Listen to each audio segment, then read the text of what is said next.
Welcome back, everyone. Week 5, 6, 7. We really don't know anymore. Time flies and whatever. It's quarter system. We're all here. Happy everyone's taking a nice break from work and you're here at CPE. We have a super cool meeting today. Before we get started, though, we have another person presenting their company idea.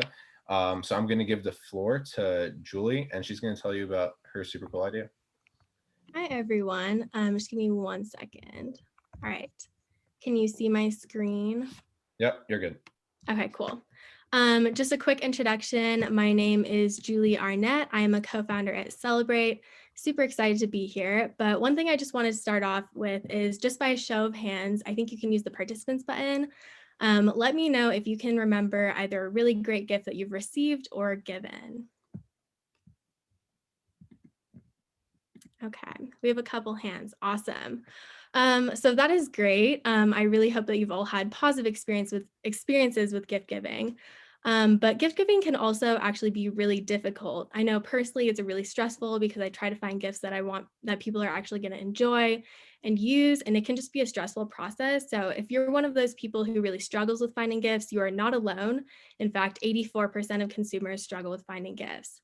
So this is why we created Celebrate, is to help you easily find and receive the best gifts.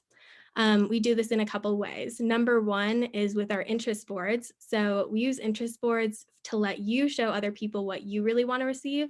And they're basically just more purposeful wish lists. So for example, I love swimming. So I've shown an example on the left of one of my swimming interest boards. I literally just broke my goggles, so I need a new pair. So for example, if my birthday was coming up, one of my family members or friends could just go here and look at my interest boards and get me a gift that I really want. And it's also really helpful for gift givers because it really reduces the amount of time that people are spending finding gifts. And they know every single time that they're going to get that, oh my gosh, reaction and just get that overall like love of that gift. One of the other reasons we created Celebrate is because of the environmental impact. Gift giving is a really human experience. It's something that we use to connect with each other, but it's actually very wasteful now. In fact, 600,000 tons are wasted annually on unwanted gifts that are either being thrown out or incinerated. That's just something that happens when you return gifts oftentimes. So for us, we're using Celebrate as a way to really improve the gift giving process, not only modernizing it, but helping reduce our environmental impact with it. We have a couple of internships as well as team spots that we're looking for and hiring for right now. Number one is for marketers, and then second is for our web development team. So if you're looking for a marketing position or web development team, definitely let us know. For marketers, we're looking just for content creation, basic social media skills, and then as you can imagine, we have a very complicated personalized app. So we're looking for pretty experienced web developers. You can see the description below. I will throw into chat our application for both of these. But yeah, if you have any questions, feel free to let me know, DM me, I'll stay on for a few more minutes. And also, you can also DM one of our social media platforms. I manage pretty much all of them, so you'll pretty much be talking to me. But thank you so much. And let me know if you have any questions, drop them into chat. And I will also be putting our landing page into chat. We actually just released it, which is super exciting. So you can sign up for our newsletter or our beta, as well as I think you can apply on there as well. But yeah, thank you. Sweet. That's super sick. I'm definitely going to be abusing that because gift giving is such a process. That's sick. Thank you so much, Julie, for coming in. I can throw it, if you want to type it in chat, the social media handles, just so if they forget, they can, refer to the chat so they can hit you up. That'd be great. Okay, sweet. So time for this sick meeting. We have 3 past CPE presidents in the house, which is super cool. Feels like a little history reunion here. What we're going to do is they're going to just talk. They're going to introduce themselves like we always do, tell you about themselves. And then as usual, we're going to hop into open Q&A, and it's going to be that simple and fun and casual and dope. Am I missing anything, Kaylin? You're my check-in man. I'm good. Great. So Alexa, Nick, Eli, the floor is yours. Super awesome to see you guys and meet you guys. Yeah, let's get into it. What up? How you doing, guys? Who wants to go first? Ooh, chronological order? Yeah, why not? Okay, cool. I was president in 2015. Where to start? I guess we can just kind of talk about what the club has been all about for us and where we're at now. And guess will there be probably some sort of Q&A afterwards. I joined the club because in 2015, when I was just joining college, actually 2013, I realized like I just wanted to do something where I had the biggest impact possible. And looking around the world, the people I saw doing that were entrepreneurs. There were entrepreneurs in my family. I think everyone in my immediate family was self-employed. And so I thought like that was just a natural progression. Didn't really know what it meant. So I was like, okay, well, I'll join the entrepreneurship club and get as involved as I can. And from there, started running our meetings. From there, I was president. And what really drew me to it was the idea of like starting $1 billion like Facebook competitor or something of that nature. And then really evolved that into, I just want to learn how to build things that are extremely valuable and then scale that into profitable businesses. Along the way, I found that starting a company is really hard. I went through the accelerator program over one of the summers, and it's like extremely emotionally and mentally taxing, and decided that really what I want to do is develop the skill set of being a founder without jumping into doing that first thing after college. Felt like more of a risk calculation. I think now today more than ever, maybe it's not even as risky. There's lots of ways to mitigate that risk. And realized there was a profession called product management that would allow me to still develop the skills of being a founder while working within the confines of a less risky full-time role. It was really difficult to get in. I interviewed at hundreds of different companies. So if you're interested in product management, happy to talk about that to anyone. And from there, I ended up getting a job full-time at a company called Jet.com, which is a e-commerce brand that was initially competing with Amazon. They developed a really unique model that made the operational side of e-commerce way more efficient. So they were able to offer really competitive prices along with a much more consumer-focused experience than Amazon or Walmart was offering at the time. And they eventually got acquired by Walmart. I joined them after they were acquired by Walmart and worked on their front-end web team and did some things that were on the consumer side, making better experiences for our users. Started our growth team, which was the first instance of focusing on user growth. And then I also transitioned to the technical side where I worked on web architecture. Our goal was to make the site as fast as possible. And I'm literally talking about like how fast the site loads and how fast each page loads. And so we did that. We got it like 125% faster. We ended up merging into Walmart. Now I work at Walmart Marketplace. And that code is kind of the foundation of the Walmart site speed architecture. And today I work on some machine learning products, building seller services. So Walmart buys a bunch of products that they sell online, but they also allow sellers to sell their own products to get exposure to the billions and billions of searches that happen every day. And I build products for those third-party sellers. That's a lot. That's kind of everything I've done, and happy to talk about any of that. At Cal Poly, another thing that I did was start the wrestling club. So if we have any wrestlers in the room, go check that out at some point when it's safe. Sweet. I'll try to follow that one up. Hi, everyone. My name is Eli. I was the president after Nick. Started off similar to Nick, running meetings, and then transitioned to becoming president. The reason why I joined the club, I'd say, is because in high school, I started a little DJ business, and like it ended up being pretty successful in the Bay Area or in Berkeley in the East Bay. And when I got to Cal Poly, was trying out a bunch of different clubs and groups, and just found a group of people like pretty off the bat that were very similar minded to me that I didn't have in high school necessarily. And so it's like a great place of people who were just really hustlers and looking to get after it. Even if you didn't have an idea that you wanted to start on the spot, everyone was there about like really bettering themselves and trying to learn a lot more outside of just like the typical academic system, which was never really my favorite thing.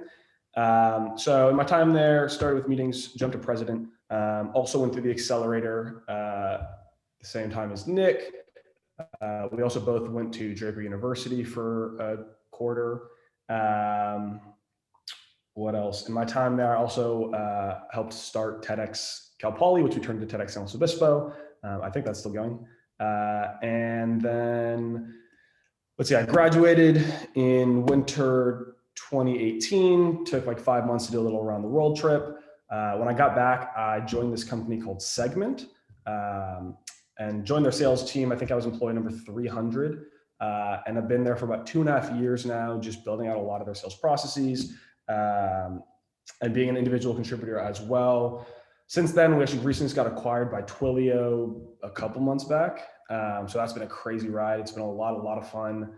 Getting to join a company, not necessarily in its like startup stage, 300 people's, pretty good size, but we were a high growth company for sure.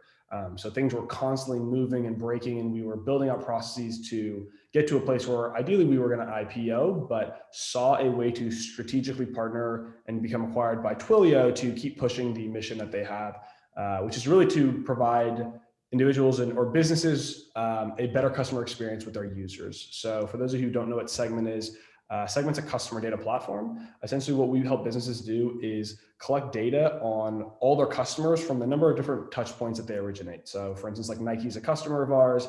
They have multiple apps, multiple websites, multiple ways that they're trying to provide their services for you. We help them collect all that data, centralize it into a user profile on an individual level with all the actions that their customers have taken, and then pass that data to their different tools and analytics, marketing, advertising, et cetera. And so these data pipelines can technically or usually take a lot of time to build and a lot of engineering resources. Using Segment, you don't have to reinvent the wheel. You flip a switch, we start collecting your data and passing it to wherever you want it to go. So that experience from going from 300 people to now I think Twilio has 4,000 has just been one crazy ride. And my goal for kind of joining Segment at the time was really just to learn as much as possible. I think a lot of times we push in like CPE, like you have to go start a business, and I totally agree. Like you can learn an insane amount, and definitely during my time in the accelerator I did. But also saw an opportunity to be a part of something that was just taking off and might have had a little bit more structure, but gave me a little bit of a box to work with and be creative in my own way. And so because of that, like there's still processes that I've helped build that Segment that we use today. And that it's been great to be now part of a bigger organization. So yeah, happy to answer any questions you guys have about any of the things I just mentioned. Yeah, really excited to be here. Woo. Good job. Okay, my turn. So my name is Alexa Rozell, and I joined CPE kind of on a whim. I didn't really know what I was doing when I got to college. I majored in economics because I felt like it was a mathier version of business, and business was a general degree that I could probably commit to or potentially find a job in. So obviously there was a lot of thought behind that. And then I joined CPE and I liked the people, so I stayed. A lot of ambition in that as well, clearly talking myself up. But honestly, like once I got there, I kind of started to figure things out. I feel like CPE kind of gave me a little bit of a path for college, at least. I got really involved pretty quickly. I joined as an officer. I was the first member experience and recruitment officer. I started the associates board, which was really fun. So I got to do a lot with the members of the club and kind of improving upon their experience and finding out, hey, what do you want to do? What can we do to help you? And, building programs for that. So I got really excited about that and then jumped on to the hatchery team and worked in the hatchery for a while. So when I was at Cal Poly, I feel like everyone was constantly fielding me hatchery questions, which was fun. Hopefully it's still going. I don't know how it all works with COVID and whatnot. You're being distracting. With what? Typing in front of me. Sorry. And then I can just see both. I have Ethan on my screen and Eli and Nick all giggling. So did that. And then I became president, which was a really cool, I feel like really awesome experience for me as someone who didn't 100% know what I was doing or what I wanted to do career-wise, but it kind of gave me an opportunity to take on a leadership position. It gave me an opportunity to get really close with some really awesome people. Obviously, I mean, this is Nick. He was also in CPE, and then Eli is coming and moving out to New York. So we all got really close, and I feel like that's kind of what CPE was to me, was the community and the people. And they were really inspiring. And I feel like everything that I worked on while I was in college, nothing really took off and went anywhere for very long, but it was all kind of an avenue to build these connections with people that I'm still so close to. So that's what CPE really was to me.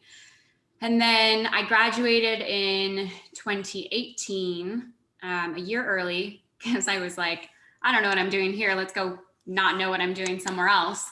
So then I did that on a trip around the world, specifically just around Europe, which was really fun. Rest in peace traveling, but loved that. And then I moved to New York and looked for a job, and eventually ended up in advertising, which I thought was going to be awesome. And it was going to be this creative like explosion, and we were going to create the craziest Super Bowl commercials ever. And then it turned out to be really just terribly boring, and the people were completely unambitious and nothing like the people I knew from CPE. So I quit. And then I was like, okay, now what? And now I work in marketing freelance. So I work primarily for myself. I do a lot of social media for different fashion brands and healthcare brands. And I do web design for small businesses and graphic design. And on top of that, I'm also an actor. So I decided to stop pursuing a bunch of random stuff and just maybe pursue something I enjoy. So if anyone can relate to any of that, that big roller coaster that really just turned into me being an actor, you know, probably not, probably wrong club for that. But if you can, or if you can relate to maybe not pursuing the thing that scares you the most, but instead pursuing adjacent things, I feel like that's something that we talked about a lot in CPE. And that's something that people find with startups a lot, like starting a startup and working on something that seems impossible is really scary, and it can be kind of frustrating, and you might want to cut corners or find a way to do something that has a little bit more security in it. But I think that the most fulfilling thing you can do is pursue your passion. So took me 5 years, but CPE was definitely a big part of that. Amen. Yeah, that's totally who I am, I guess. I don't know. Yeah, being an actor is definitely extremely entrepreneurial. Yeah, and that no one pays you and you have no idea what's going on. Yeah, that's it. That's entrepreneurship. I love this silent audience too. They're all laughing. Cool. So I don't know if we want to pass it back to Armin or what you want to do next. I think whatever's going to be most useful for the club, if we can talk about any of the things that we touched on, you know, we can just continue rambling on about any of those individual topics or take Q&A. Anything you had in mind?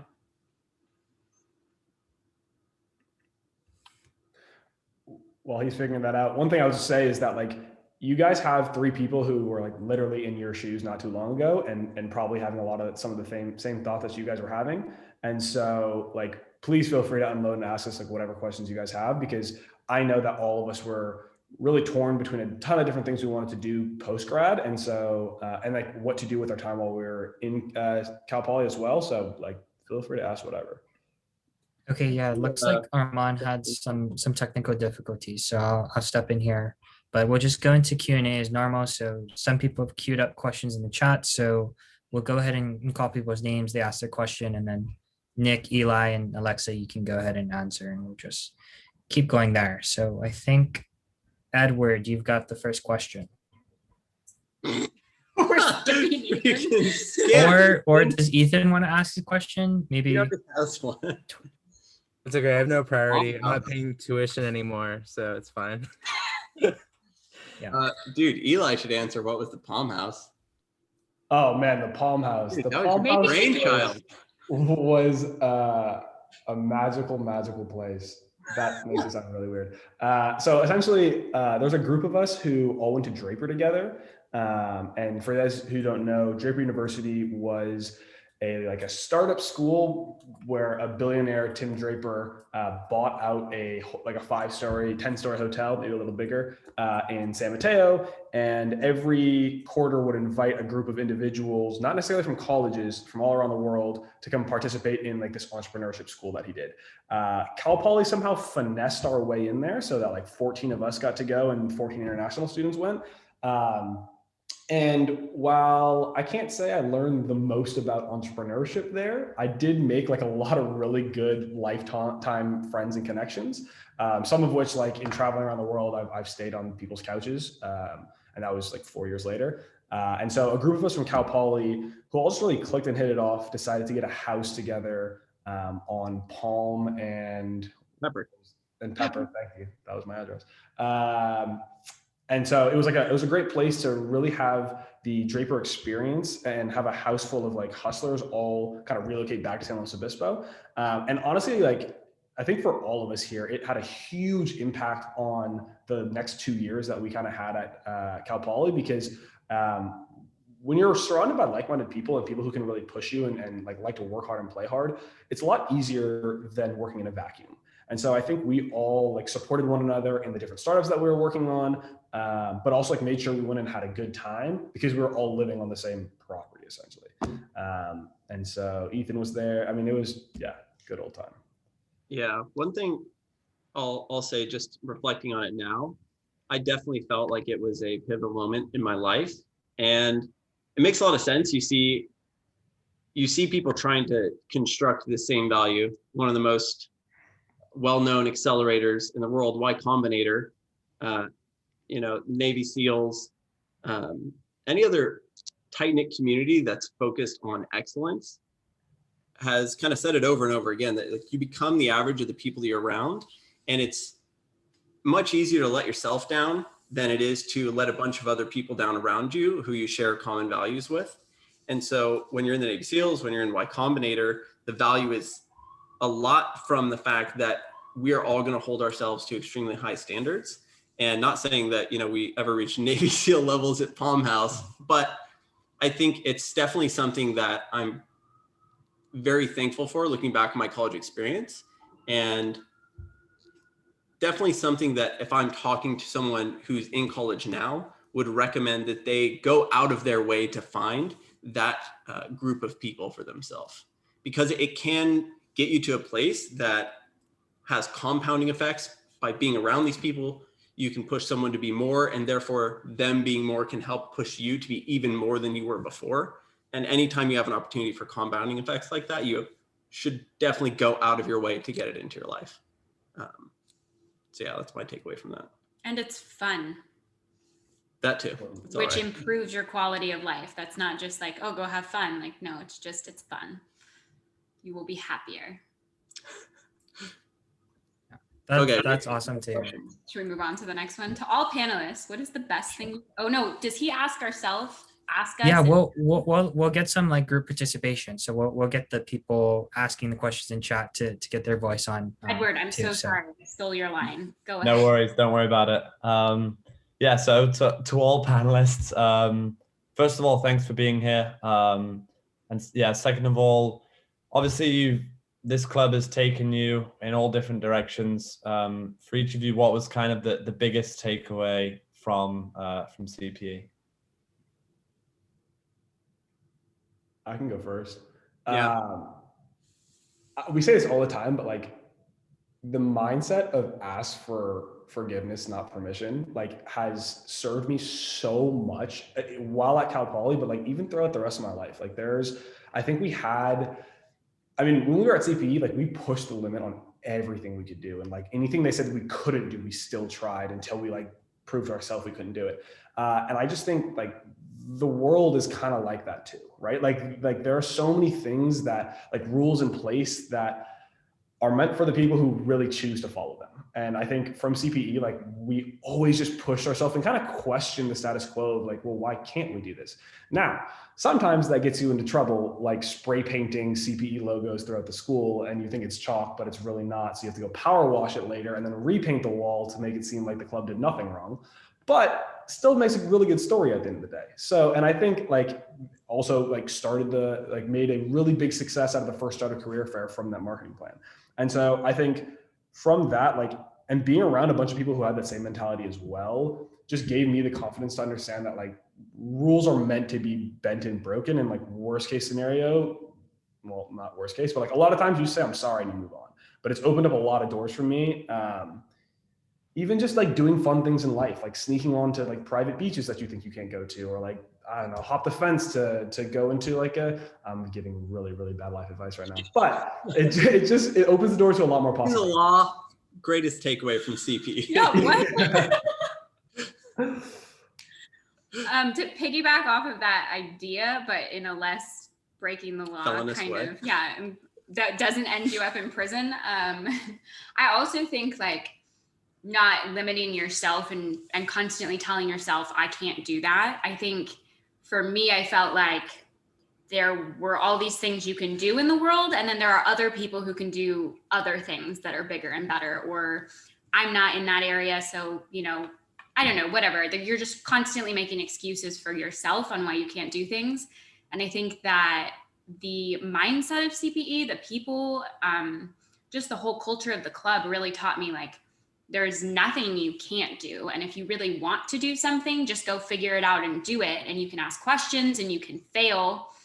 And it can be a whole huge mistake, but like, there's no reason you can't try. And so saying, I can't do that because is really not something that I feel like I do as often anymore. Yeah, I like where we're going with this. I think the mindset aspect of the takeaways is really important. Another way that I think about some of these same things is just removing the concepts of limits in your head, but not just doing that, like having a forum to exercise what would I do if I didn't really place any limits on myself, and then having a room full of people or a virtual room full of people who also said, okay, yeah, what if we all didn't have any limits? What could we do, right? And you know, maybe none of you out there need to hear that, and I hope that's the case, but if not, like you really are only confined by the limits that you're currently placing on yourself. There are people who were in this club who then graduated from Cal Poly, who've raised tens to hundreds of millions of dollars, who are leading leading edge research at top tech companies, people, you know, leading the future of AI at Twitter, people, again in AI, who are leading teams at Tesla, bringing autonomous self-driving cars into the world. You know, people who have started companies that are providing not only for them and making them tons of money, but providing for hundreds and hundreds of other people and families, right? And all of them would come back to you and say, you know, there's nothing that would prevent you from going on and doing things that are just as ambitious, right? So don't limit yourself like that. And I guess the takeaway for me and for us sounds like this is a place to execute on that, not just to like believe it and say, okay, cool, but give it a shot, you know, and you've got 4 years and it doesn't go away, this ability to have people around you, but it's never this easy again. Maybe you guys disagree, but I don't think it ever gets this easy to be surrounded by people who are focused on becoming world-class in something, or at least there to try something out.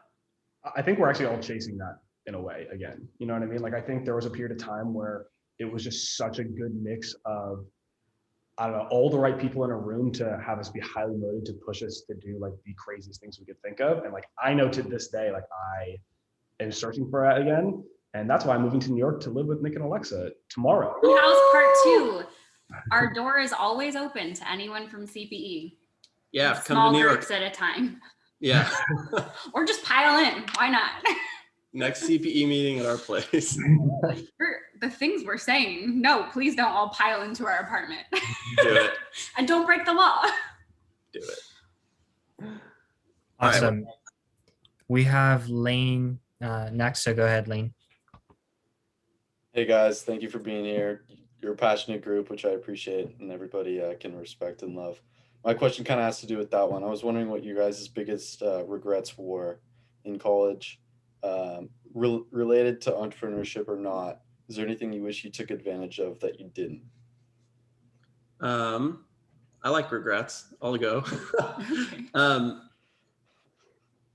guess just along those same lines, like I wish I just pushed more. I wish I even more so realized now what I'm saying, which is like there literally are almost zero downsides to doing the craziest shit you can imagine. Like really just nothing. And another aspect of that, something that I heard that I think everyone should hear is you get so many benefits from having the I'm a college student card. It will unlock infinite doors. We literally got a 30-minute sit-down meeting with the CEO of Snapchat because we were like, hey, we're college students. We had to email him 20 times in a row and then say, hey, we're tracking our emails. We know you're seeing this, right?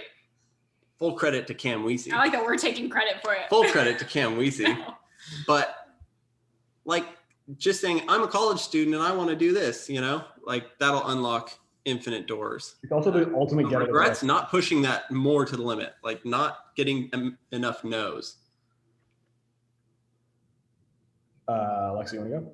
Yeah, mine's not related to that, or CPE in general. My regret, because I graduated a little bit early, a year, and I don't regret that, but I do regret not fully like experiencing everything that college had to offer. Like I feel like there were programs that I missed. I didn't study abroad. I still traveled, but I still think like I would have loved to study abroad. I would have loved to do, I did a lot of clubs. I would have loved to do more clubs, more things, just because I'm not old and I don't feel old, but I am. Like as soon as you graduate and you have bills to pay and you have a job to attend to and like shit gets real and everything just is so different that I wish I would have just kind of like, I was so busy. I don't know when I wish, I think maybe I needed another year for this, but like, I just wish there was more time in college almost to like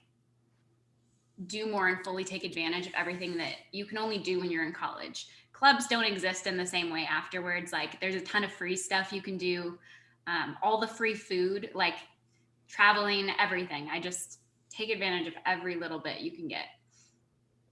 Yeah, I think, I mean, I pretty much would say the exact same thing. I don't have a ton of regrets from college. Like if I look back, like I think I maximized a lot of the time and a lot of the things I wanted to do, but there really just isn't ever really enough time. Like there's, I think at one point I was like president of CPE, running TED, working in the hatchery, and trying to be a student very poorly. And and I think we just did our best to get everything you could out of college at one time.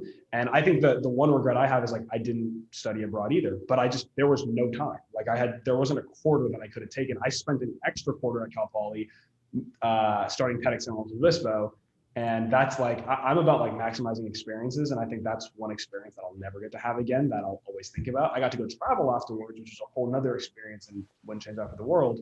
But I think like, yeah, maybe there was a way I could have just pushed to have even more experiences in college, because once you graduate, even if you go to a graduate program, you're never going to be an undergrad again. And that's like a very special time. And so, yeah, I mean, take advantage. Oh, one other regret that I ended up getting fulfilled by the end of college was learning about just some of the best resources that are out there. And I'll just mention the one because I don't want to distract from this one with anything else, which is if you haven't heard about Y Combinator, then go look them up. And if you're really interested in founding world-class companies, devour every piece of content that you can from them, because it's the #1 source for startup content. It's basically the most successful, best minds who ever started companies or founded companies or funded companies, putting their wisdom in one place. They've seen thousands and thousands of startups that ended up being Reddit or Dropbox or Airbnb. The list goes on and on. And just if I had that when I was a freshman, it would have saved me a lot of the kind of silly questions that I feel like when I was running CPE, we heard the same things all the time, and we're happy to help like push people in the right direction. But for me, I didn't really get a lot of those answers until I was a junior or sophomore or junior. And it's just a great way to fast track yourself if you're interested in starting companies. Like that would be wild to me if going into college, I had known a lot of the YC content. Yeah, thank you guys. Appreciate it. All right, Matthew, you're up. Thank you. Go Lane. We're chipper. I like you, Nick. Like you. Yeah, so I was wondering, what were the ideas you guys worked on in the hatchery and the accelerator? Clocked. Nick, do you want to pitch this one? No. Can we make this one short? Yeah. I don't know how many there are, but let's just, all of them are short little pitches. So I worked on two things in the hatchery, or I guess in the accelerator, and then at Draper. The first was Clocked, which was basically a way to figure out time tracking for warehouse employees. We would set up Bluetooth beacons around a warehouse that would essentially use automation algorithms to figure out, and then the idea being in the future machine learning to figure out, is someone working or are they not working right now?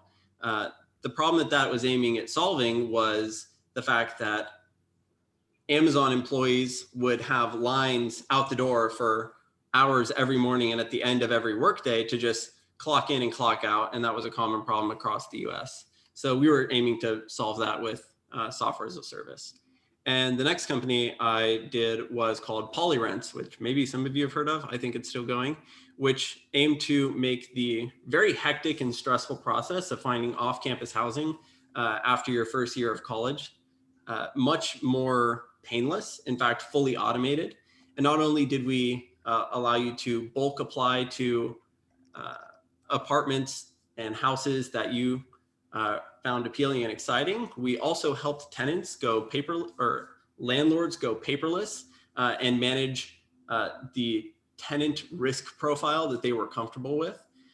So it was my first experience in building kind of a marketplace type product. And that was me, myself, Cam Weesey, and me, myself, and I, baby. No, me, Cam Weesey, and then Chris Bala, who's an engineer. And that was really my first experience doing like real product management, which is where I ended up kind of thinking more about that. Yeah, that's what I worked on. Do you want to go or do you want me to go next? Me? Didn't he just say clocked? Oh, is it? Just say ditto. What he said for the first one. Want to talk about stuff? playbook? Oh. Oh, did you guys do that? Well, my first claim to fame with a startup was E Squared, and I did it with Ethan, who is gracing us with his presence and trolling. Right. And it was an OLED screen that you could play any board game you wanted on, and you could connect with your phone, but then the screen would turn into whatever board game you wanted to play. That didn't go very far, but it was really fun. And then after that, I feel like we started in college, Eli. Creative Playbook. It didn't have a name in college. No, it did. I don't know. We worked on Creative Playbook, and it turned into, well, we wanted to solve the problem of helping artists who are trying to make a living with their art. So actors, painters, musicians, dancers, I don't know. We wanted to get them the resources they needed in order to make it happen. Specifically like business resources and information, and create community for them. So we were starting with a podcast, and then it stopped with the podcast, but it was really fun, and we might, who knows, maybe it'll come back at one point, but we wanted to. I sense a revival. We'll see. Did we just take all of yours, Eli, or do you have any others? No, I think you just spoke for me, so I honestly appreciate it. Good job. You realize how much co-foundership went on within this group. Energy, unreal. Ethan's even here. Yeah. Alexa, I think the next one. We're done. Yeah. Any follow-up questions to any of that? Yeah, go ahead, Matthew. I was just gonna say thank you. Yeah. Cool. You are welcome. Alrighty, Allison, you're up. Hello. I have a question for Alexa. I'm marketing concentration. And I just wanted to ask like how CPE has been helpful in starting a marketing career and like what foundation it gave you. Great question. Cool. So let me think about what CPE. I mean, so my first experience doing anything with marketing, because I did not study it. I studied economics, which is highly helpful in my degree, in what I do now, in terms of analyzing data, because that's a lot of what marketing is. But like in terms of doing marketing, especially the fun stuff, like my first experience was in CPE when I was an officer, especially when I was president. I got really involved in what the marketing team was doing and like what we wanted to do to support every event we had and every campaign we had. And so I got kind of a glimpse of, oh, this can be fun and creative from CPE. But I also think, because I work freelance, so more or less I'm in charge of hours, I'm in charge of how much I want to work. If I want to work more, I need to find the work. So I think that knowing that I can do it myself, knowing how to manage my time, knowing, how to set goals and like set up all the tasks that I need in order to achieve them. Like if you want to reach a certain level of your own kind of business, it is, albeit a small business, it's just me, myself, and I actually. But like a lot of the stuff I did in CPE and that I did with startups has really been applicable. And then I think maybe just getting the experience of actually getting to manage like social media, getting to manage like know what goes on behind a website, doing the planning, all of that you do with clubs specifically. So anything you can do outside of your class, I feel like that's been a really big, like, I hate to say it, but like resume booster where I'm like, yeah, I've actually done that before. It's not just something I studied. And I know Cal Poly's learned by doing, but all the like hands-on experience I could get with anything related to marketing, because it's a huge catch-all for anything that gets customers to pay you. Yeah, sorry. Did that help? Yeah, no, that was a good answer. Thank you. Mm-hmm. Okay, sweet. So before we continue, we have like a few announcements to get through, and then we'll pick right back up. I just want to respect everyone's time, and then if Eli, Alexa, Nick, if you want to stay longer, that could be great. So I'm just going to get through these really quick. Okay, wait, I have to press the present button. Always forget to do that. Okay, here we go. Okay, sweet. So if you weren't aware, now you are aware. Our CPE board, one of our amazing writers, Sumya, just released another blog post, and these are so sick. They're short, they're amazing, and they're just a great read. And we're doing a challenge for it. So first of all, you can read if you go onto CPE Entrepreneurs, that's our website. You can find the blog there. Definitely check it out. We're doing an Instagram challenge thing. How to participate is on the second one, as you can see. Screenshot the story from before, upload the screenshot, and then upload a picture of your goals. It could be whatever it may be, and upload it to your IG story, having tagged CPE Entrepreneurs and tag 3 friends, and keep it going. Wait, is the chat just hyping them up? Yeah, it is. Okay. So yeah, just want to see if anything was for me. Yeah, it's so sick. Love it. Do it. It's gonna be dope. I think when are we posting that? Can someone shout out when we're posting that? Tomorrow. There she is. Tomorrow. So tomorrow, look out for that. Second, on Vita, the stage is yours to talk about what is this? What's Shark Tank, man? Yeah, so we have a really fun event planned. It's the Shark Tank event, and it's a collaboration with the AMA, the American Marketing Association. And so basically, you don't have to have anything planned. You can just come and attend, and we're going to put you in groups, and you have like 30 minutes to come up with an idea, pitch it. And so there'll be a winning team, and each winner gets $25. So that's good. So you get to win some money. And yeah, so you don't need to prepare anything. You're just pitching a business idea. It'll be really fun. You get to showcase your creativity. So you all should come out. Hell yeah. And then Vita will throw a link to the form, interest form in the chat. Yeah, there are going to be a lot of links flying in the chat right now. So if whoever's doing it, if you could title it just so people know what to refer to. Hell yeah, $25. You can do so much with $25. You can start a company with $25. All right, Startup Career Fair. I can do this. Ali, is Ali here? I don't want to like miss any important details. Okay, no, I don't think she is. All right, so I guess I'm talking about Startup Career Fair.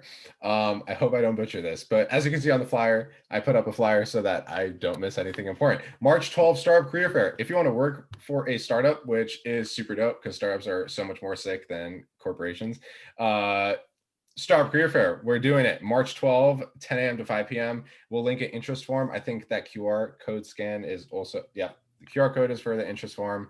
There are going to be some super cool companies there, and it's going to be a really fun day.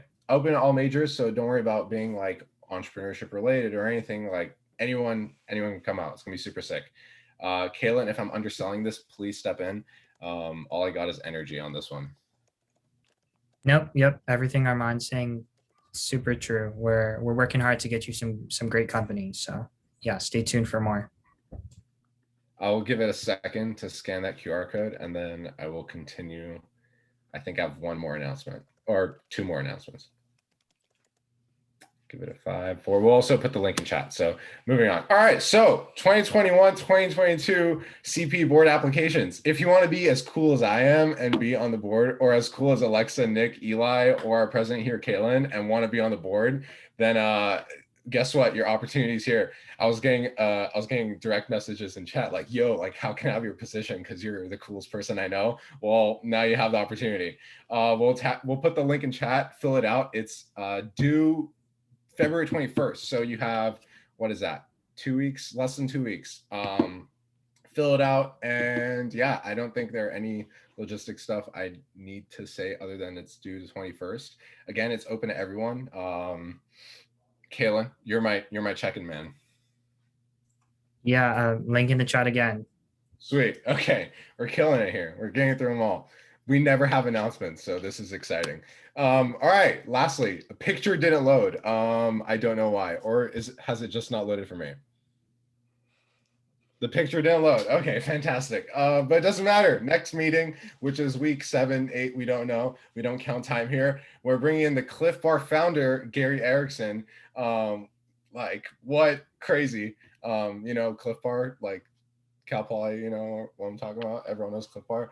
So yeah, that's gonna be happening next week, 6 to 7, again, same time, same Zoom link, same everything. It's gonna be super cool. I think we're gonna be releasing a form possibly for like questions that you want to ask beforehand. So we're not going to be doing it during the meeting, just so we can, focus on the meeting that day. Yeah, so keep an eye out. I think maybe it'll be posted on our Instagram. We'll get it to you guys somehow. So yeah, that's happening. And that is all the announcements for today. And then one quick last thing. Oh, there's the picture. I accidentally put an animation on it. That's what I did. Okay, that's Gary. And yeah, stay connected with us. If this is your first time coming out to CPE, then welcome to the CPE fam. Follow all our social media handles, YouTube channel, and the website for updates on everything from blog posts to meetings to just cool marketing stuff. Everything we do plus more are over there, bonus contents and all that fun jazz. So I will leave this up for about like another 10 seconds, and it's CP entrepreneurs or Cal Poly entrepreneurs for all of it. So it's pretty easy to remember. And then we can hop back into questions if we still have a couple minutes. Any questions related to that, put it in chat. I'll be more than happy to address it there. Sweet. Okay. I'm gonna stop share so we can get that nice little. Armin, you're getting gassed up in the comments right now. Am I?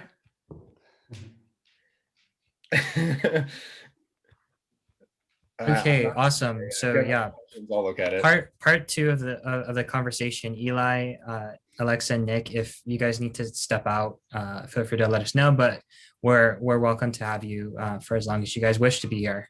And for any of the other members, if you want to, or if you have class or something to get to, feel free to top out.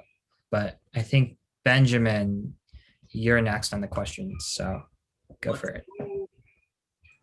Hello. You kind of already answered this a little bit with Lane. And then I kind of want to rephrase my question because I was like, oh, how did you guys decide what to do in or after college? But meanwhile, I'm a first year and that doesn't exactly apply to me. Sorry for everybody else. But how did you know what to do during college? Like, why did you decide joining CPE was a good idea? Or why did you decide that doing blank was a good idea? I have some immediate thoughts on that.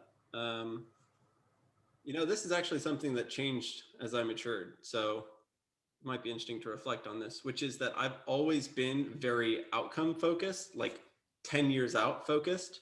So going into college, I knew like, oh, I want to be like a billionaire entrepreneur one day. So obviously entrepreneurship. And then like Mark Zuckerberg, he's in a pretty good spot for that. So like, what did he study? Computer science. And then I was between studying entrepreneurship and computer science, ended up studying entrepreneurship, minoring in computer science.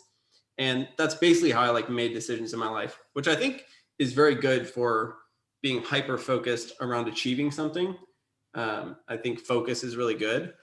But something else that I think I've kind of learned from people like Eli and Alexa too, is that certain things are worth going out of your way for. So kind of like the compounding effect thing that I mentioned earlier with the people that you're around. Like, let's say I wasn't really interested in entrepreneurship per se in general. If that was one of the places where I felt like there were the most ambitious, interesting people to go build skills and like have shared values with, I'd probably say like, yeah, go join that club. And maybe there are other places in your life right now where those people are, and you can't really see the connection to your long-term goals, right?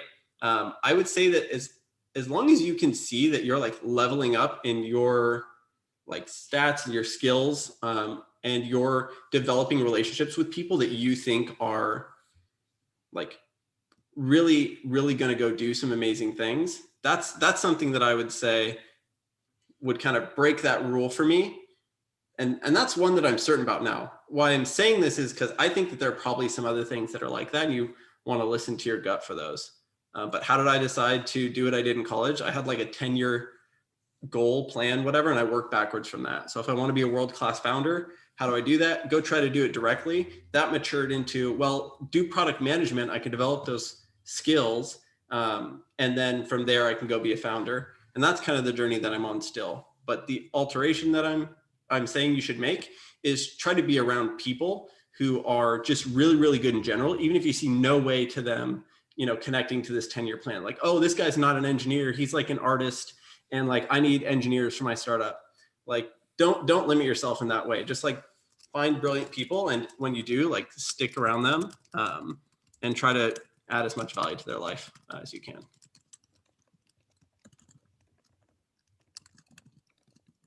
I can go.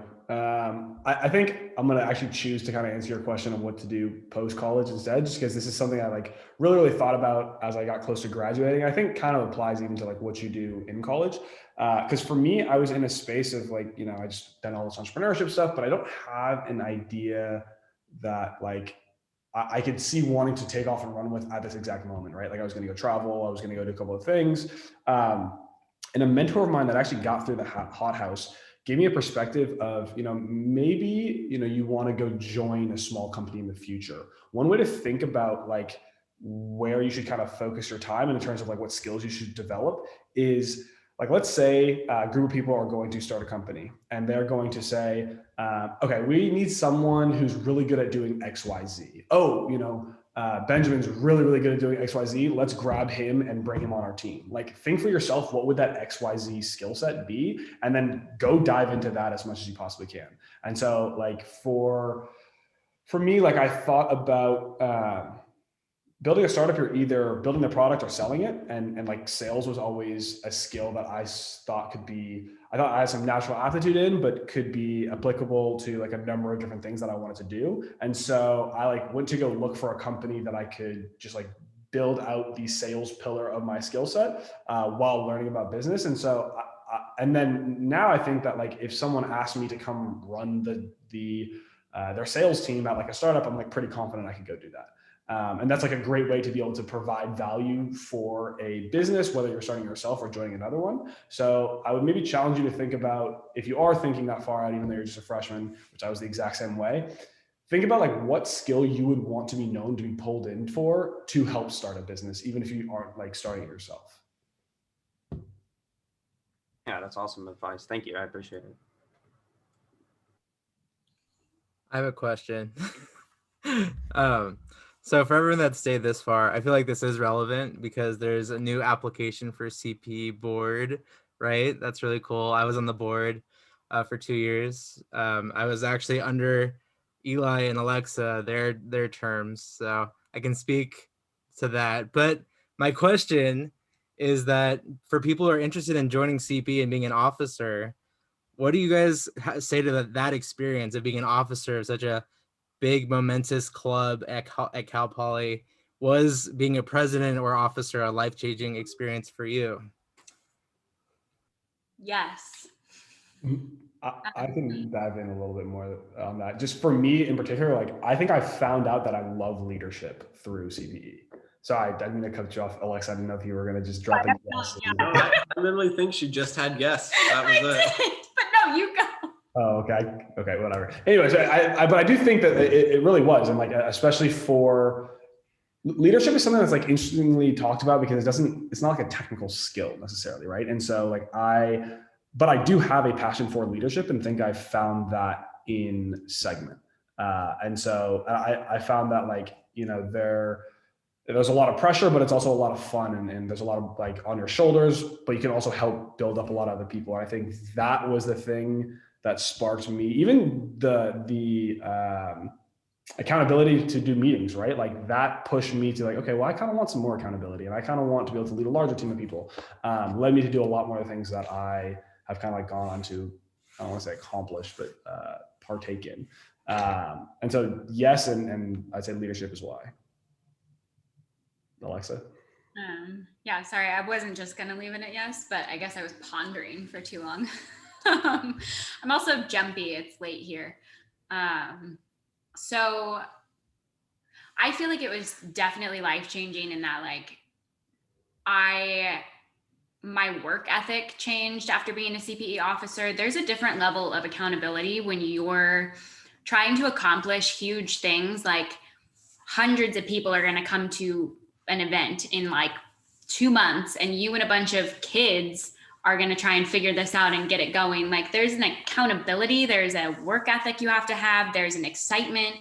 And I think that especially being president, but also being like officer of members, like I feel like just learning how to work with others in a capacity where you are equals, you have different skill sets, you need to accomplish this together. It's a lot. You're all busy people, but you know, there's a lot of problem solving. There's a lot of collaborating. There's a lot of connecting with people in crazy times. And I think that learning how to do that sets you up really well. I think that I'm on teams now where I see people who lack certain skill sets that would make them an asset to the team, and it brings the team down. Their communication's not good. They're you know, not really on time. They're not meeting their deadlines. And it's not like they're just not seeing how that's affecting the rest of the team. And I think that when you join a club like CPE as an officer, your team is everything. You need to do it together. And so I think that learning that early on is really helpful in a fun way. Because again, it's also fun, but I feel like that helps, you know, like we had so much fun going crazy together. One of the things that has stuck with me about being an officer as opposed to just a member was something that a past president, Luke Baird, said, which is that even if a member doesn't become, you know, a successful founder, right? CPE might be the catalyst that shows them they don't have to follow a very rigid and structured life path, which is absolutely wildly impactful if you think about it, right? Like you might be part of changing one, but maybe and more likely a number of lives in terms of helping them feel more free and fulfilled. like just leave it at that. I struggled to see anything more impactful that I could be spending my time on at Cal Poly. And so I took my roles at CPE extremely seriously for that reason, perhaps too seriously, I think some people would say, but for me, that's what it was about. And that's kind of a personal thought, but I think that when you're able to impact other people's life trajectories and you're in a position to do that at scale, that's really cool and fulfilling for me. And there's tons of benefits of working in this kind of, startup world that come from that. But that's what it was for me personally. Armin has a question. With so many exclamation points. This better be. I almost never get to ask questions. It's like I prioritize everyone first. So this is a really again, I want to respect your time. So like if you want to head out, like it's all yours. Please don't though.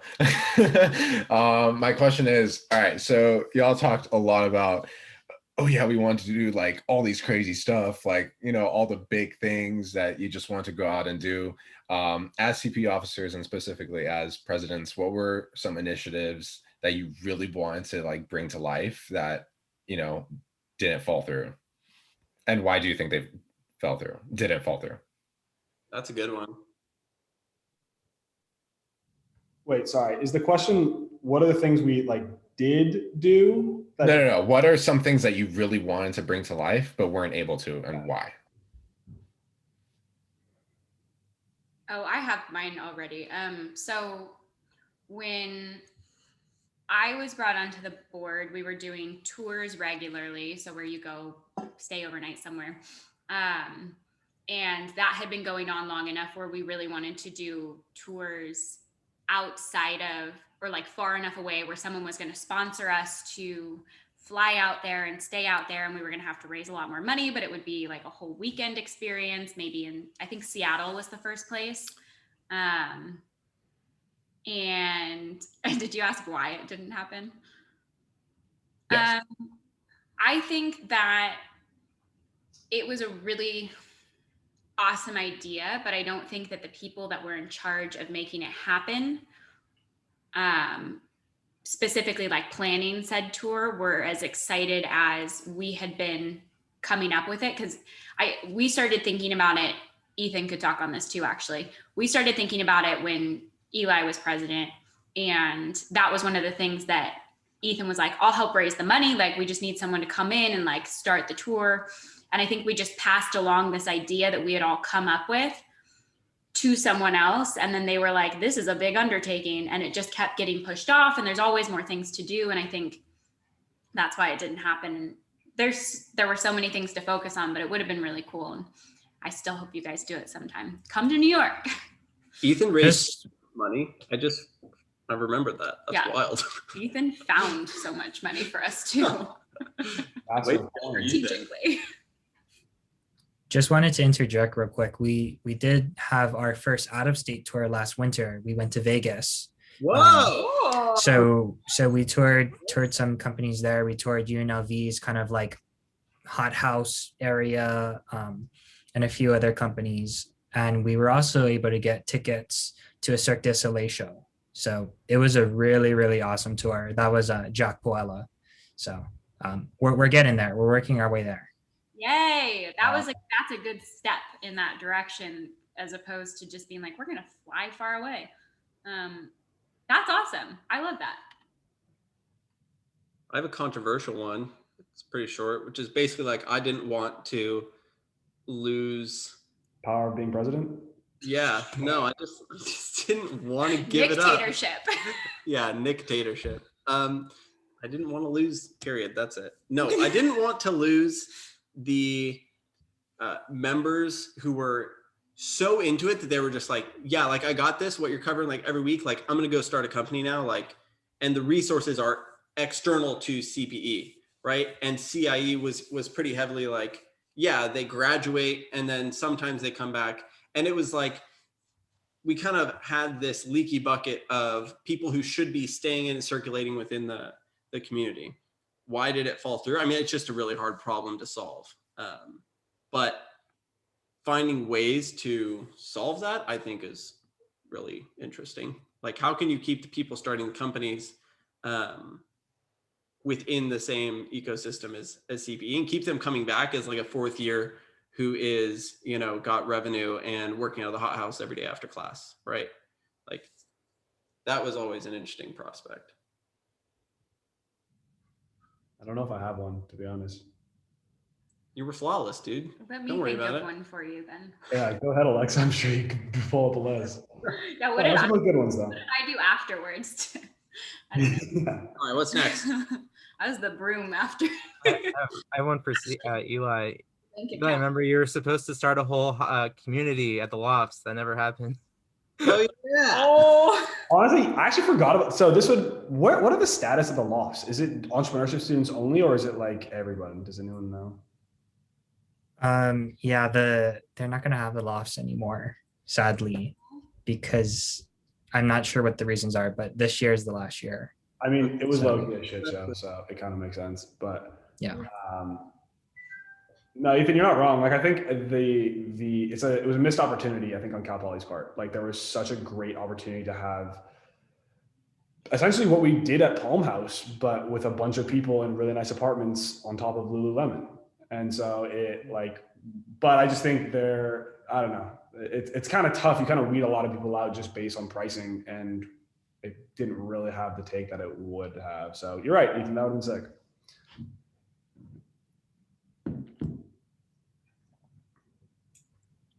All right, what's Any next? other questions? Who's not asking something and is thinking about asking something? Ask it now. Dictatorship continues. Have you guys ever had problems with partnerships in Yes. Go ask a diamond question. Great question. Nick, you want to go? Was that your whole question? I feel like that was. Yeah. Got Eli, sorry. That was pretty much it.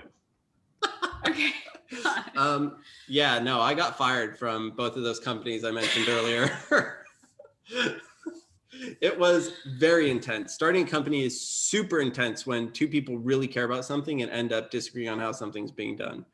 It also helped me learn the importance of people skills, which are critical to my day-to-day work now. But yeah, dictatorship ideology, that does not work, A, when you're not CEO, and B, when you're not CEO. So yeah, definitely being able to eloquently convey disagreements and get on the same page with someone was a skill I learned from that. But yeah, no, I think for more context, like what's valuable from that, starting a startup is extremely ambiguous and vague. And so when it's really clear to see when you're making progress and you're not making progress, things get to be a little heated. And it can start to feel like you're scrambling to like figure something out. And if you're not seeing results and you feel like you're doing everything you can and everyone else feels the same way, it's really easy to start like pointing fingers. And, you know, if you're not really intentional about the way you manage your co-founder relationships, it's just like a breeding ground for kind of resentment. And that's one of the number one reasons why companies fail, right? Most companies don't fail because they got outcompeted or like, you know, they just didn't raise a big enough round, right? It's because the founders like can't do it, either for like as a solo founder, they just like can't hang with how tough it is, or as co-founders, they like can't mesh together. And then the other big reason is they build something that nobody wants. But co-founder relationship and just personal relationship with yourself as a founder is like one of the biggest reasons companies just don't make it. So yeah, I feel like those failures definitely helped me learn a lot. Nick is still friends with both those co-founders, by the way. So just yeah, we are. Wow, did you? loosely. I have had no real issues, so I don't know how to speak on this. Yeah, Alexa, when we worked together, we killed it, huh? We had no issues, and Ethan and I worked together, and we just decided to stop. Yeah. On both accounts. I had all the issues for you guys. We joined CPE, so that was. Yeah. I've got another question. Yo. Did you guys feel like travel abroad impacted you as an entrepreneur? Your outlook, your stride, It's really interesting. I don't know if that's a good question, but I'm That's curious. a great question. No, it is a good question. Good questions. I wouldn't go that far. All questions are questions, and that's good because we're asking for questions. The only real traveling I did was a little bit in Europe and then to Thailand for a month. And I think it's useful to realize that, like, oh, Americans are like 5% of the world. Like, take that and then realize that that kind of diversity applies within whatever market you're building your product for too. And you start to realize how hard it is to try to build something everybody loves, right? And why that's counterintuitively the absolute wrong thing to try to do with your startup. Did I get that from traveling? No. Am I making this relevant via the traveling question? Maybe. I don't. Why? I'm wondering if I'm like shoehorning this ideology into my traveling or if I got this from traveling. I'm not saying I'm doing it on purpose. But yeah, I guess the big takeaway that was relevant to building products and companies was just that, like, people are extremely different, and even the way that we solve problems that seems obvious to us might be very different for different people. And just in the same way as it's diverse across country borders, it's the same in your market. Thanks, Nick. I would say maybe also for me, the way like traveling has impacted me as an entrepreneur, I guess. I am. What are you putting 2 up for? 2. That's what that's called. Too long. Sorry. I want to be able to travel in my life. I want to be able to have the flexibility of picking up and doing things in other locations. I love to travel. So finding a way to make my lifestyle work around my love of travel is kind of something that I found doable as an entrepreneur. I mean, I would just say, like, if you have a itch to scratch for traveling, like, go do it. And I think it, like, one thing that I think did help actually is like the amount of traveling I did on the budget I had really made me like fed further into like, you can really accomplish a lot if you put your mind to it. And I think like just having I had like a little bit of self-confidence. It's like, you could, throw me on a plane and tell me on the plane where I'm going to land and I could figure it out. And so like that, I think to an extent was just a confidence booster that kind of rolls into the other pieces of my life of like, if you want something, like, go for it and make it happen. Trying to make that relevant too. Thank you, guys. Random bonus content. I'm a big fan of things that I feel like everyone should come into contact with. So like YC, you should definitely go look at them if you haven't before. But another one is actually a thread called How to Get Rich Without Getting Lucky. If you're interested in building massive financial wealth in your lifetime, there's an amazing thread by the founder of AngelList and a prolific VC and I guess thought leader in the Valley named Naval Ravikant. Go read that thread. That's just bonus content for the people who stuck it out here. I think Alexa's going to add it in. Oh, how do you spell his last name? How it sounds, Ravi, and then Kant with a K. Yep, there you go. Hi, I have a question about leadership. So I was hoping that since you guys have a lot more work experience than I do, I was hoping that you could kind of explain what leadership means to you all, and then also kind of how that manifests in the real work world and how I could best prepare myself for that. Alexa, you want to go first this time? Definitely.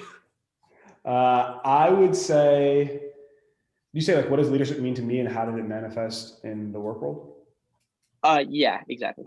For me, I always thought of leadership as like, let me put it this way. I don't think I'm very good at anything in particular, but I think I've done a good job of surrounding myself with people who are very good at specific individual things. And like, for me, like this really came up with TEDx Cal Poly, and like even more so with TEDx San Luis Obispo. As a leader, I always thought of just like, how do I just make everyone's life easier, right? Like, how do I allow everyone to do their jobs better and remove whatever roadblocks they have?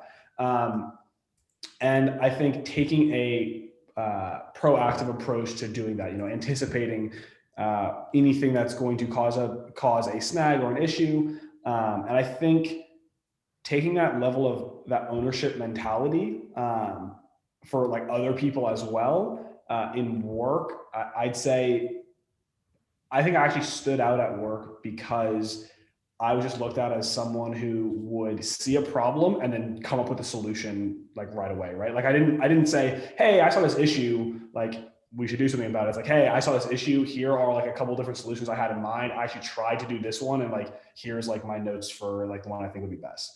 And so I think it kind of boils down to taking an insane amount of ownership to be able to like accomplish certain things that you want to get done.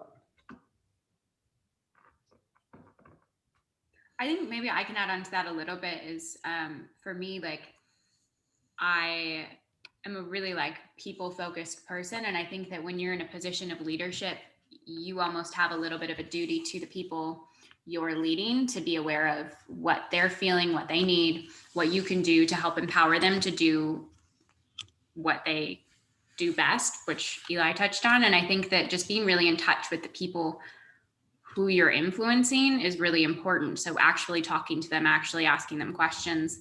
And I think that, not just assuming I'm speaking to a block, like that's going to be understood, but actually like having a conversation back and forth with people. And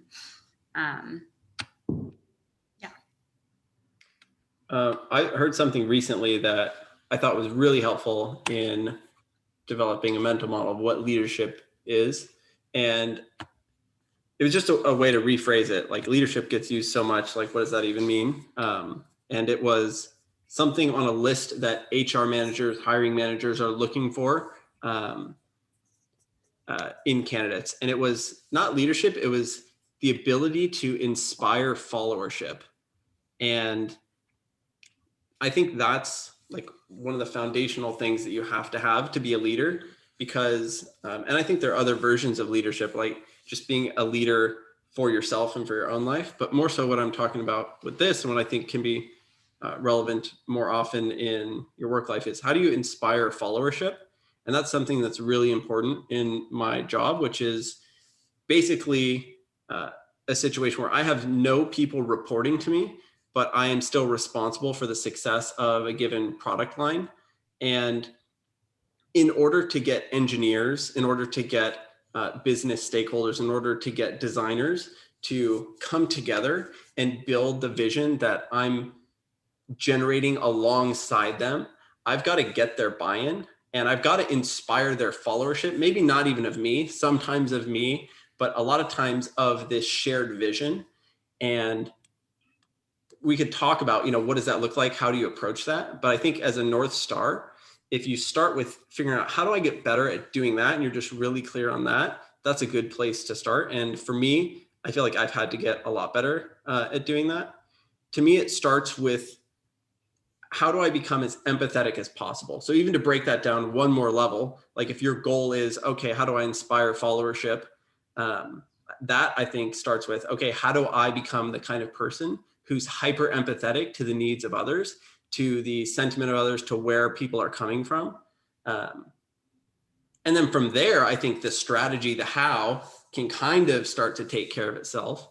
And then I think you are kind of like a high performance athlete where you're fine tuning things. But if you're not starting from that place, I think it gets really hard to lead in terms of inspiring followership. So that's what I've specifically tried to develop over time. And for example, it's really easy for me to say like, this thing makes the most money to an engineer, so we should do that. But that's totally wrong, because engineers time and time again come back and say, well, there are trade-offs that will harm the user experience, or trade-offs that will actually make the site more likely to have security risks. And another aspect of developing empathy is being really open-minded to points of view that you hadn't thought of before. So, I mean, even the things that are specific solutions to those problems come from empathy. And that's my rant on leadership. Thank you. That's super helpful, and I appreciate your guys' time. Thank you. I have to jump in the next 2 minutes, but if there's any last minute questions people want to fire off, or just like shoot me a message on LinkedIn or on the Slack channel. Yeah, we're all on the Slack channel, so you can shoot us messages whenever. I guess I was just wondering, what were some other, I guess you could say, unique marketing strategies you guys use besides spray paint? And a second part of that also, that's called growth hacking. Am I correct? In marketing? Okay, well, see, if you depends on how you look at it. We're like, yeah, this guy, I don't know. We don't like growth hacking. At least if you're in Silicon Valley, people are like, nah, we don't call it growth hacking. We don't like that because we like real sustainable growth. But yeah, that is kind of like growth hacking and stuff we did. We did a couple fun things when I was president. We took a projector from one of the buildings in the education building out onto the lawn and projected like startup career fair. So anytime someone walked by, there was just this projector projecting like an ad. And we had to sit and man said projector like every night for a week. So we all had shifts. We did stuff that other clubs started copying. So we had to like literally stay fresh. Yeah. Like for example, sticky noting. We would wake up at 4 a.m. and put sticky notes literally everywhere on every desk in campus, on every wall. Like everywhere. You couldn't not know about something we were doing if we wanted you to. Yeah, we did that with stickers. We would get up really early and just spam the school with something. Flyers, stickers. Yeah, we just papers. invented spam. In like real life, not in your email inbox. We did a lot of like going straight to the actual classes and talking to people. What did we do? I feel like there's more.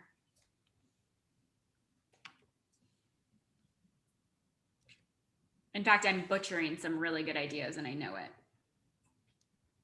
Think of like the specific events. I know, I feel like we did something big for, it was always around like the big events we did a lot.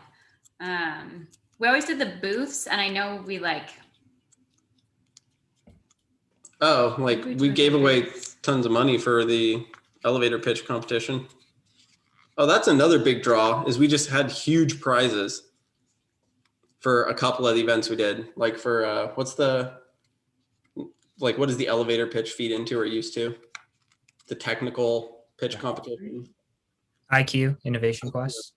Yeah, like IQ, I think it's like. But those are, 30 I don't know grand. if they were CPE at your time, but those are CIE owned. But you can also kind of lean on CIE to be like your bank. If you can if you can pitch them well and like say, like, hey, we have a really good idea for this and this, like, could you sponsor us for X amount of money? Let me think on that though, because I know there's some really, like we did so much my year and I am not remembering any of it and it wasn't that long ago. But I will post them somewhere when I think of them. I can send you guys a message too. It works as well. Yeah, I think this is a good place to kind of wrap it up because I know Eli has to head out and I know it's late where you guys are at, Alexa and Nick. But yeah, just wanted to thank you guys again. We really appreciate all your time and we had a great turnout today and plenty of people staying, far beyond. So really appreciate it. Yeah, thank you guys for staying after. We obviously also loved this club so much that we're like, cool, let's just hang out from 9 to 10:30 and chat. So, get the most out of this club as you can because it really, it's made such a like impact on our lives. We're all friends because of this club and still good friends with so many other people too. So I have a question for Doug Shaw. I'm curious about what's up. What up? I'm curious about your user experience right now. Are you kind of using the Zoom similar to a podcast? Like, are you working out a little bit? I am at the gym. I like it's so hard to get reservations, and the only one I could get was 7 to 8. So you guys are motivating me. I like that you kept your camera on though, because I was like, guys, he's serious. He's gonna let us know he's listening. Yeah. I feel like everyone, like, especially with like these conversations, it's so impersonal. Where like it's just a black screen, like you're not talking to anyone. So I wanted to show that I was still engaged. Yeah. Love it. Okay. I appreciate you guys taking the time. Get those gains, man. Thank you. Cool. All right. Well, thanks for having us. Kaylin, tell Armand you did a great job too. And thanks everyone for the thoughtful questions. Yeah, of course. Have a great evening, everyone, wherever you are. It's still daytime here in Hawaii, but yeah. Oh, paradise in paradise. Yeah. Bye, guys. Nick. Thank you, guys. Thank you.